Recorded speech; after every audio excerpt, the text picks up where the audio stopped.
Bonsoir à tous les amis aussi du reste de la Suisse romande. Je crois qu'il y a des gens aussi à Gland ce soir. J'ai passé 10 ans aussi à Gland. J'ai beaucoup aimé cette région. Mais voilà, je veux commencer cette question. On m'a demandé si on pouvait parler du cœur du Père. Alors moi, quand on parle du cœur du Père, ça fait référence aux 20 minutes les plus angoissantes de ma vie. Ça veut dire que nous étions en vacances un jour au bord de la mer et tout d'un coup, on était au bord de la mer sur la plage avec nos enfants et en un seul instant, on n'a plus vu une de nos filles. Je vous imaginez simplement à 10 mètres de l'eau et vous ne voyez plus votre fille. C'était une angoisse, je pense que je n'ai jamais vécu une aussi grande. Alors ça a duré 20 minutes, grâce à Dieu, on l'a retrouvée, elle est revenue. Elle nous cherchait aussi. Mais il y a des gens aussi qui sont perdus comme ça, ils ne sont pas au courant qu'ils sont perdus. Et ça me faisait penser à une autre histoire qu'avait racontée Reinhard Bonnke à Lausanne une fois qu'il a prêché. Il parlait que ça lui était arrivé aussi de perdre sa fille. Ça va durer un peu plus longtemps, une demi-journée. Et puis il l'avait retrouvée à la police en train de manger des bonbons. Vous voyez, donc c'était une fille perdue. Elle n'avait pas conscience que son père la cherchait. C'est comme ça avec beaucoup de gens que nous rencontrons dans la rue. Ils ne sont pas conscients que leur père les cherche. Et on voit aussi ça dans la vie de Jésus. Je pense dans le chapitre 8 de l'évangile de Jean, Jean nous parle souvent de la relation de Jésus avec son Père, où Jésus dit « Je vois le Père, je fais ce que le Père me montre, je ne fais rien d'autre. » Donc ça c'est extraordinaire comme relation. Le problème c'est qu'à l'époque ils n'étaient même pas conscients qu'il y avait un Père.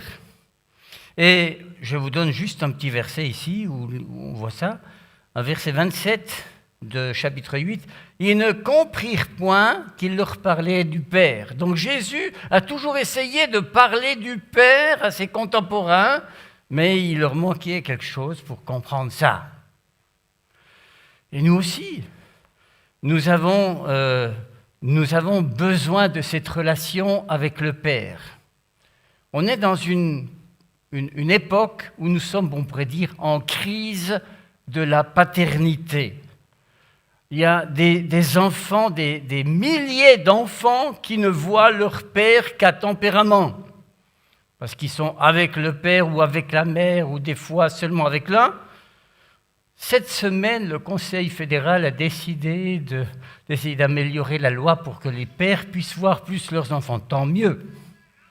Donc on comprend que quand on a un enfant, quand on est père, et le Seigneur, il est notre Père, et quand on est parent, je peux vous le dire, on est parent en perpétuité, si je peux dire ça comme ça. On en prend pour perpétuité, mais je le dis ça dans le bon sens, parce que nos enfants, c'est toujours le plus précieux, et pour le Seigneur qui voudrait que nous ayons cette relation d'enfant à papa, alors il aimerait aussi pouvoir communiquer avec nous, il se soucie avec nous. Comme un père a compassion de ses enfants, ainsi l'Éternel a compassion de toi. La compassion, ça vient de 2 mots, cum et passion, ça veut dire souffrir avec. Le père souffre avec. Vous vous souvenez tous de l'histoire de l'enfant prodigue, ou plutôt du père prodigue. Le jeune fils est parti, mais c'est une catastrophe pour le père. Il aimerait que son fils revienne, il attend, il prie. On se rend compte de cette relation fabuleuse. Alors je vais continuer un petit peu avec le chapitre 8 de l'évangile de Jean.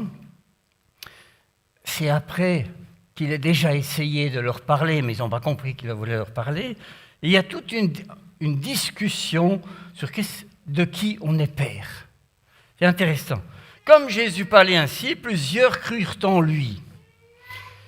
Et il dit aussi aux Juifs qui avaient cru en lui. Donc c'est intéressant, il y a des Juifs qui avaient déjà cru en lui à cette époque, tant mieux.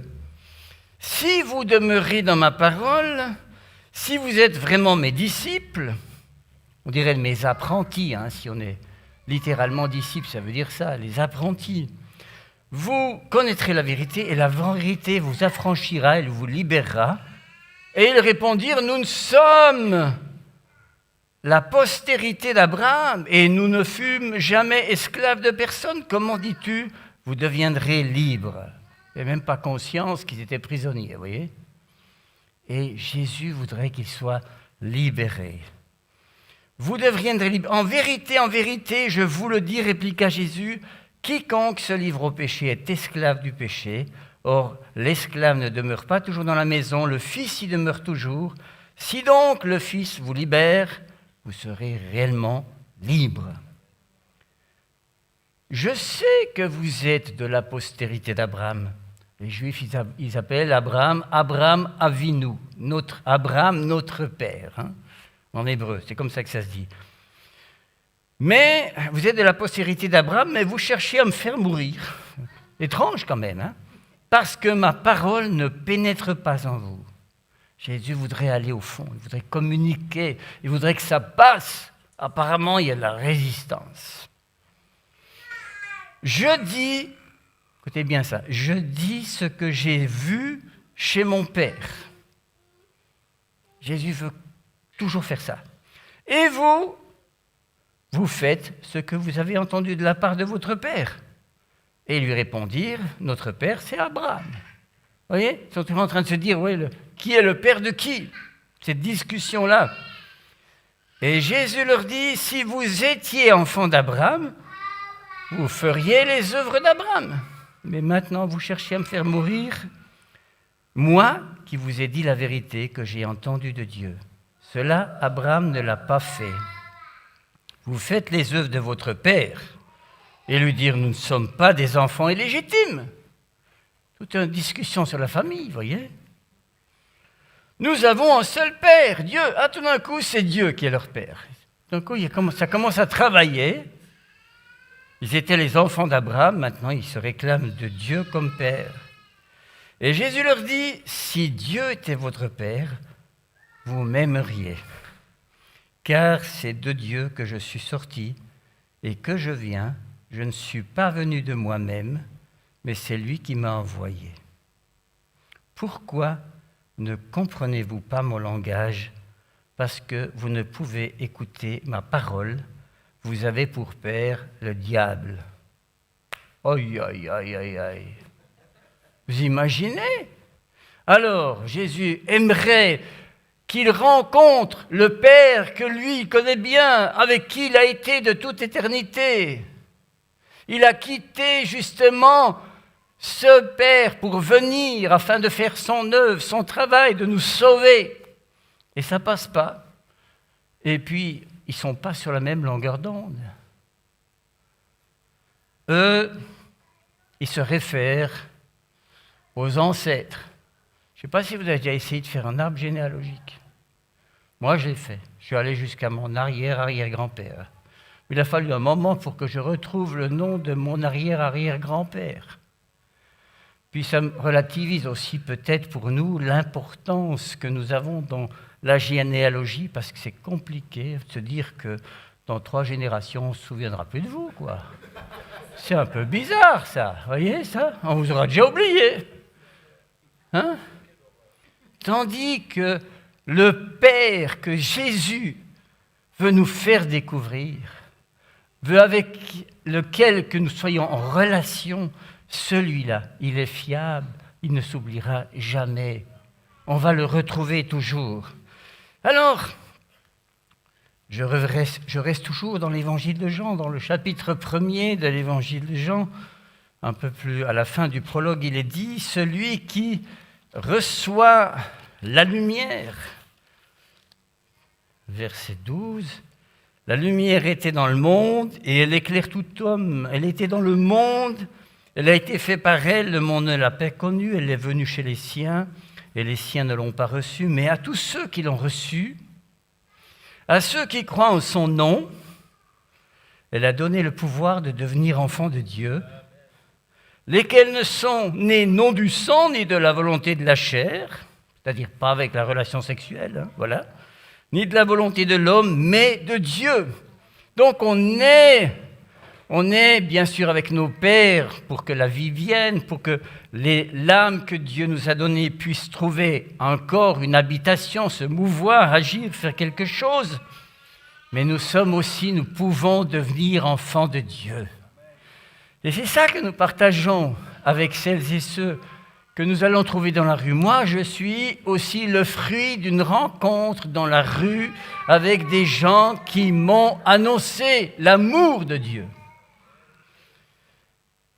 Je ne peux pas reprocher quoi que ce soit à mes parents, qui ont fait tout ce qu'ils ont pu pour m'aimer. Mais j'avais un besoin d'amour tellement grand que personne n'aurait pu le remplir, et c'est le Seigneur qui l'a rempli. Et au moment où j'ai reçu cet amour, ça m'était égal que qui que ce soit m'aime ou ne m'aime pas dans le monde. J'avais rencontré quelqu'un qui m'aimait sans condition. Et je m'en fichais de savoir si on était d'accord avec moi ou pas d'accord. Je m'en fichais complètement. J'avais celui qui m'aimait. J'ai quelqu'un qui m'aime et qui m'aimera toujours. Alors Jésus, dans ce qu'on appelle la prière sacerdotale, c'est-à-dire le chapitre 17, de même évangile de Jean, vous voyez, c'est toujours ce Jean, ce bien-aimé qui avait sa tête penchée sur le sein de Jésus. Il était proche. Il voulait réaliser cette relation profonde, magnifique. Je dis, c'est après avoir parlé, Jésus leva les yeux au ciel et dit, « Père », il s'adresse encore, « l'heure est venue, glorifie ton Fils, afin que ton Fils te glorifie, selon que tu lui as donné le pouvoir sur toute chair, afin qu'il accorde la vie éternelle à tous ceux que tu lui as donnés. » Or, la vie éternelle, c'est qu'ils te connaissent, toi, le seul vrai Dieu, et celui que tu as envoyé, Jésus-Christ. Je t'ai glorifié sur la terre, j'ai achevé l'œuvre que tu m'as donnée, et maintenant, toi, Père, glorifie-moi auprès de toi-même, de la gloire que j'avais auprès de toi avant que le monde soit. Écoutez bien ça, mes amis, déjà rien que ça. La gloire que j'avais avec toi avant que le monde soit. Donc, ce n'est pas le petit Jésus qui est venu, mes chers amis. C'est le créateur de l'univers ou des univers. C'est lui qui a créé le monde. Et alors il dit, et il continue, c'est là que je voulais arriver, « J'ai fait connaître ton nom aux hommes que tu m'as donné du milieu du monde. » C'est quoi le nom? Quel est le nom que Jésus a fait connaître aux hommes? Vous savez, même chez les Juifs encore aujourd'hui, on ne prononce pas le nom, parce qu'on ne sait pas même comment on doit le prononcer. C'est le fameux tétragramme, qu'on appelle parfois Yahvé ou Jéhovah. Eux, ils disent Adonai ou ils disent Hachem, et Hachem, ça veut dire le nom. Donc, ils invoquent le nom. Vous voyez? Puis Jésus, sa mission première aussi, au-delà du fait de mourir sur la croix, c'est de nous faire connaître non seulement le nom, mais la relation avec ce nom. Et le nom que Jésus nous a fait connaître, c'est le nom de Père. Et dans ce monde où la paternité est en déficit, où, comme disait Madame Sulero, la fondatrice du planning familial en France, qui a écrit déjà il y a une trentaine d'années un livre intéressant qui s'appelait « Quel père, quel fils ?» Quel père, quel fils? Et elle disait, et à l'époque déjà, il y avait 600 000 enfants en France qui ne voyaient pas leur père. Et elle disait, ils sont sans père et sans repère. Eh bien nous, mes chers amis, la bonne nouvelle que nous pouvons vivre nous-mêmes et recevoir et partager avec les autres. C'est quel que soit le père que nous avons eu, parce que nous ne pouvons pas choisir nos parents, nous n'avons pas choisi. Nous n'avons pas choisi le pays dans lequel nous sommes nés. On est plutôt chanceux, je trouve, si on devait parler de chance. Alors qu'il y a tellement de gens qui vivent dans une misère extrême, qui vraiment dans des difficultés incroyables. Et puis nous avons tellement de choses. On a des assurances qu'on paye cher, c'est vrai, mais au moins on peut se soigner. Oui. Alors, même si nous avons des parents qui ont fait ce qu'ils ont pu avec ce qu'ils avaient, je crois qu'ils font tous comme ça. On ne les a pas choisis, mais nous pouvons choisir un père infaillible. C'est quelque chose de phénoménal, extraordinaire. Lui, il est toujours là. Il est toujours en train de regarder si on est proche de lui, si on veut le rencontrer, si on veut partager. Alors, à ceux qui croient en son nom, c'est-à-dire au nom de Père, en cette identité de Père, ils reçoivent aussi leur pleine identité. Et quel que soit notre passé, nous avons quelqu'un qui est notre auteur, celui qui nous a créés, qui nous a établis pour pouvoir être notre Père. Alors, l'apôtre Paul nous dira aussi, dans les Romains, que nous avons reçu un esprit d'adoption. Alors, je ne sais pas si il y a peut-être des gens qui ont adopté des enfants, moi j'ai toujours admiré ça. Alors, je n'ai pas eu besoin de le faire parce que voilà, les enfants sont venus. Peut-être que j'aurais fait. Une fois, quand j'avais 20 ans, je me souviens, je voulais adopter un enfant de 4 ans. J'étais tout seul. À 20 ans. J'avais été touché par la situation d'un enfant de 4 ans qui était dans une institution, dans le canton de Fribourg, justement. Et ce garçon, pendant une semaine, j'ai fait un camp à l'époque, puis il était toujours avec moi, il cherchait toujours ma présence. Je dis, mais je vais l'adopter, quoi. Mais Dieu a mis en nous un esprit d'adoption, c'est-à-dire la capacité de nous identifier à la famille du Père. C'est formidable. Pour adopter un enfant, il faut beaucoup d'amour. Parce que vous savez, il y a tout l'arrière-plan. L'arrière-plan d'un enfant, ses origines, le fait que l'enfant sera toujours en doute de savoir qui il est, veut savoir et tout ça. Enfin, beaucoup de problèmes. Il faut énormément de capacité. Il ne faut pas être trop centré sur soi, en tout cas, quand on adopte un enfant. Et Dieu nous adopte. Nous aussi, avec des arrière-plans complètement différents et bizarres. Il est le spécialiste de l'adoption. Il nous aime sans condition. Il a une tolérance incroyable. On peut toujours aller vers lui et dire « Oh, je te pardonne, papa. » Je dis « Mais oui, mais je te pardonne. Je te pardonne, mais si tu pouvais changer un petit peu, ce serait quand même cool. Ce serait génial. Tu te sentirais mieux dans tes pompes. N'est-ce pas? Donc, on a cette notion-là. David avait déjà cette perception. Dans le psaume 89, il est dit de David, qui est un type du Messie, il dira « Tu es mon Père, mon Dieu et le rocher de mon salut ». C'est comme ça qu'avait compris David, que David avait compris sa relation à Dieu déjà dans l'Alliance avant même la venue de Jésus. Mais Jésus, c'est le spécialiste.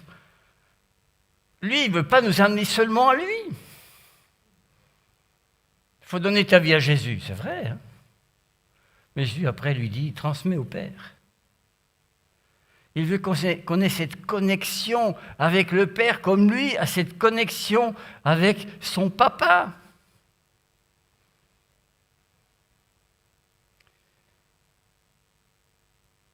L'apôtre Jean, dans son premier épître, dira, c'est toujours Jean, vous voyez, intéressant, hein, parce que lui, il avait pigé, quoi. Il était un phénoménal. C'est pas pour rien que c'est à lui qu'il a révélé tellement de choses de l'avenir. C'est pas pour des prunes, c'est qu'il avait cette connexion avec le Père, c'est qu'il lui a donné de voir au-delà du jour même. Il a vu l'avenir. Nous aussi, mes chers amis, le Seigneur veut nous révéler. L'Apocalypse, ça veut dire révélation. Hein? On a mis un mot compliqué pour dire quelque chose de plutôt formidable. Alors il nous dira, l'apôtre Jean, voyez quel amour le Père nous a témoigné. Je vous dis ça, c'est 1 Jean 3, les versets 1 à 2, pour ceux qui veulent suivre. Voyez quel amour le Père nous a témoigné pour que nous soyons appelés enfants de Dieu. Et nous le sommes. Mais il dit ça, c'est la grande concentration de l'amour de Dieu. L'apôtre Paul dira aux Romains, vous vous rendez compte, on mourrait facilement pour un juste, mais pour des injustes, qui voudraient mourir pour des criminels, quand même. Et sacrifier son propre fils pour des vauriens. Vous imaginez? C'est complètement fou. Et il l'a fait pour faire de nous des enfants qui puissent lui dire « Papa, papa, t'es là ?» Des fois, les gens me disent « J'ai l'impression qu'il n'est pas là. » Et je les comprends. Il y a des situations tellement compliquées qu'on a l'impression qu'il est parti en vacances. C'est vrai. Mais il a toujours été avec ceux qui ont mis leur confiance. Il était avec eux dans le désert, il a été avec eux dans l'esclavage. Il a même été avec eux, vous savez, on a des témoignages incroyables, même dans des camps de concentration. Où des gens, vous savez, il y a des gens dans des camps de concentration, à Auschwitz, ils continuaient à chanter les louanges du Seigneur. Vous imaginez ça? Parce qu'ils étaient fixés sur un objectif, ils étaient fixés sur celui qui était leur auteur. Et ça leur permettait d'avoir un bout de ciel au milieu de l'enfer. Et nous aussi, parfois, nous vivons des enfers. Il y a des gens, il faut le dire, qui vivent des enfers. Mais Dieu veut les rejoindre. Il les aime. Et il les attend. Et vous savez que, moi j'aime bien un petit peu jouer avec les mots de l'hébreu. Le mot père en hébreu, ça se dit Av. Le mot fils, ça se dit Ben. D'accord? Et c'est intéressant parce que quand on dit à quelqu'un, quel âge as-tu? Un garçon, on lui dira, depuis combien d'années es-tu fils? Et on dit à la fille, depuis combien d'années es-tu fille? Vous voyez, parce qu'on doit se référer au fait que nous ne nous faisons pas tout seuls. Nous avons un auteur. Alors ce Av et Ben, c'est les mêmes, c'est 4 lettres. Quand on les met ensemble, ça donne Eben. Eben, c'est la pierre.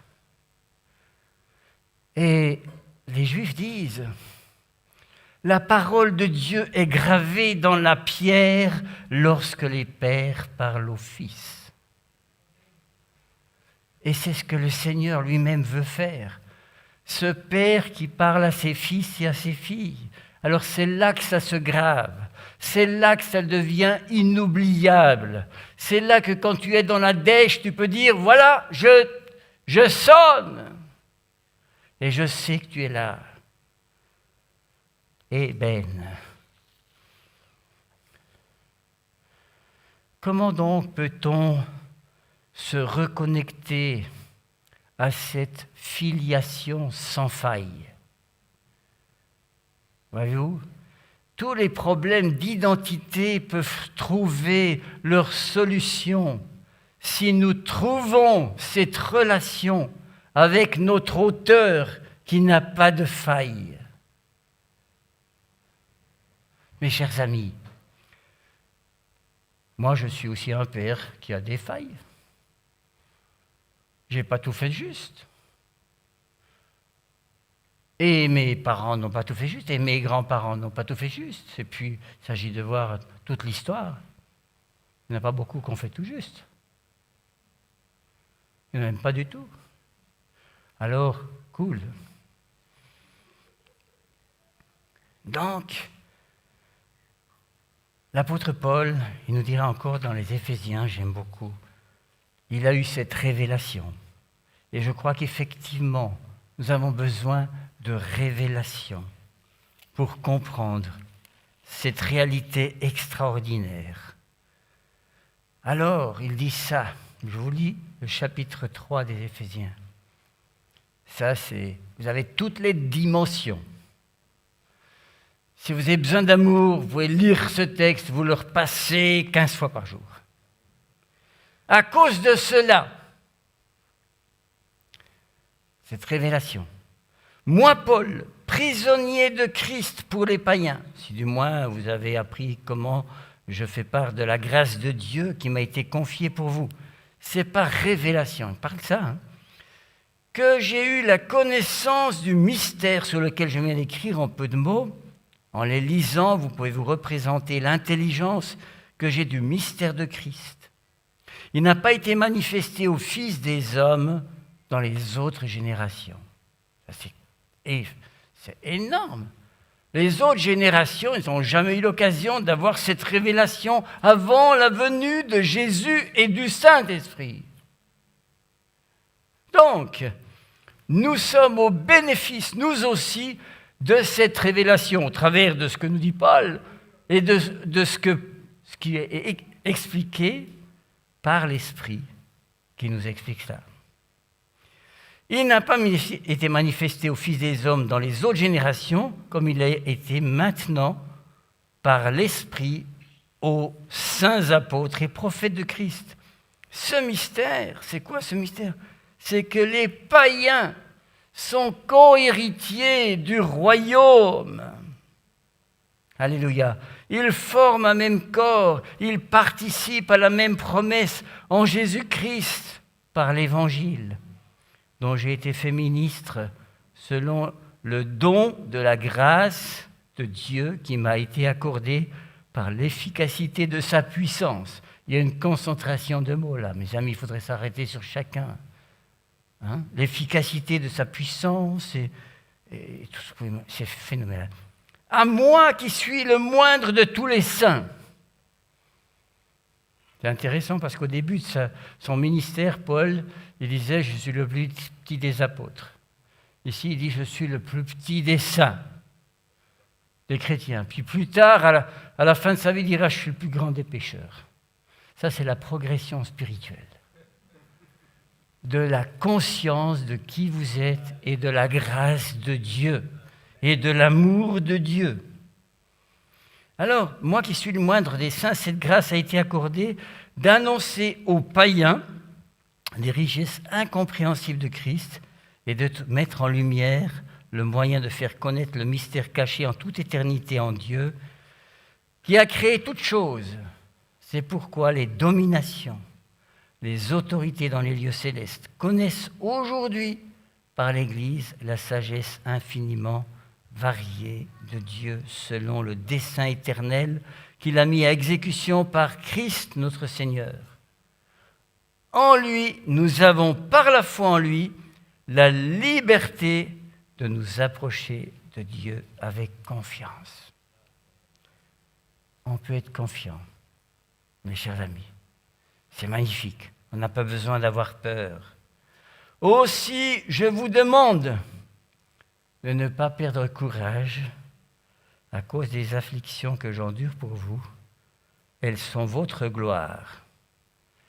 Et il continue avec un deuxième, à cause de cela, il commence, le chapitre commence, à cause de cela, il continue, et ça c'est ce qu'on peut faire plus tard, à cause de cela, je fléchis les genoux devant le Père. Je vois sa majesté, de qui toute famille dans les cieux et sur la terre tire son nom, afin qu'il vous donne, selon la richesse de sa gloire, d'être puissamment fortifiés par son esprit dans l'homme intérieur, en sorte que Christ habite dans vos cœurs par la foi, étant enraciné, fondé dans l'amour, et que vous puissiez comprendre, écoutez bien, avec tous les saints, quelle est la largeur, la longueur, la profondeur, la hauteur, et connaître l'amour de Christ qui surpasse toute connaissance, en sorte que vous soyez remplis jusqu'à toute la plénitude de Dieu. Jusqu'à toute la plénitude de Dieu. À cause de cela, je fléchis les genoux devant le Père. À cause de cela, parce que quel que soit mon nom de famille, quel que soit nos noms de famille qu'il a bien fallu avoir pour que l'administration puisse nous identifier, excusez-moi, mais au fond, on s'en fout de s'appeler Schmitt ou Vallée ou Donzé, vous voyez, on s'en fiche. Notre identité, mon nom, à moi, il a été donné par le Père du ciel. Il nous a été donné par lui. Alors, quelle que soit notre origine, quels que soient les bons pères ou les mauvais pères ou les mauvaises mères ou je ne sais pas quoi, c'est le projet de Dieu. Nous sommes de la famille de Dieu. Nous avons un Père infaillible. Nous avons un Père parfait, sans défaut, qui est toujours là pour prendre soin de nous. Et si nous le connaissons de cette manière, alors nous aurons ces dimensions extraordinaires. Je n'ai encore pas compris comment il y avait 4 dimensions. En principe, il y en a 3 pour moi. La largeur, la hauteur et puis la longueur. Mais là, il nous est parlé de la profondeur. La 4e dimension, la profondeur. Le Seigneur veut nous conduire dans cette dimension qui fait que quelles que soient nos difficultés, nos problèmes, nos déserts, nos maladies, nos temps difficiles, alors nous puissions vivre ces temps de ciel avec notre Père du ciel, même si nous vivons parfois des temps d'enfer sur la terre. J'ai eu à cœur ce soir de prier pour celles et ceux qui ont eu une enfance troublée,